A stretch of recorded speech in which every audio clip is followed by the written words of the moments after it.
ராம் நாராயண் ராம் மெசேஞ்சர்களை பற்றி பேசுவது நடந்தது. அவர்கள் எப்பொழுதும் உங்கள் மீது வேலை செய்வார்கள். எவனாவது 8 உண்டாகினால் அவர்கள் அந்த 8இல் மேலும் 8 அதிகரிக்க முயற்சிப்பார்கள். அது எப்படி நிகழ்ந்தது? அது வேறு ஏதாவது அதிகரித்து விடுமா? அதிகரித்து பார்த்து நீங்கள் எவற்றின் மீது நம்பிக்கை வைக்கிறீர்கள், நீங்கள் நம்புகிறீர்கள் என்று உணர்ந்து அப்படி ஒரு நபரை அடையாளம் கண்டால் உங்களுடைய மீது தாக்கம் செய்யும் பணியை அவர்கள் செய்யப் போகிறார்கள். அவர்களின் ஒரே பணியானது இருவரின் இடையே தவறான புரிதல் எவ்வாறு உருவாகும் என்பதை அறிதல்.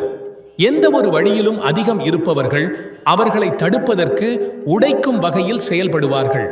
இது ஆன்மீக உலகின் ஒரு விதியாகும். உண்மையில் எங்கள் இடையே இவ்வாறான சிதைவுகளை ஏற்படுத்துவதற்கான பலர் இருக்கின்றனர். மெசேஞ்சர்கள் என்றால் வெறும் வெளிப்புற உடல்களாக இருக்கின்றவர்கள் அல்ல. உண்மையில் உள்ளவர்களும் ஒவ்வொருவரும் மற்றவர்களின் மெசேஞ்சராக இருக்கின்றனர். எவன் எப்போது யாருடைய நண்பராக இருக்கின்றான், எந்த நேரத்தில் என்ன செய்யும் என்பதை யாரும் தீர்மானிக்க முடியாது. ஒவ்வொரும் மற்றவரின் மெசேஞ்சர் தான். நினைவில் வைக்கவும், தாய் இறந்து கொண்டிருக்கிறாள். இறக்கும் பொழுது அவள் கூறுகிறாள், பாருங்கள், நீங்கள் எதை செய்தாலும் இந்த தேவனிடம் போகாதீர்கள். கடைசியில் சுவாசத்தை எடுத்துக்கொள்ளும் முன் இதுவே அதே ஒரு பலவீனமான புள்ளியாக செயல்படும் என்று கூறுகிறாள்.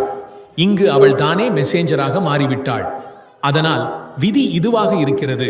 நாம் முதலில் வரலாற்றை பார்க்க வேண்டும்.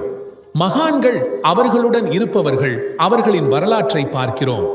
அவர்களின் கருத்துக்கள் இங்கு சமுதாயத்தில் அவர்கள் எப்படி செயல்படுவார்கள் என்பதை இருவரிடமும் நம்பிக்கை வைத்து முழுமையாக நம்பி செயல்படுவார்கள். ஏனெனில் பிறந்த மகான் ஒருவரும் எந்த ஆசிரமம் அல்லது நிறுவனத்திற்கு உள்வாங்க மாட்டார்கள்.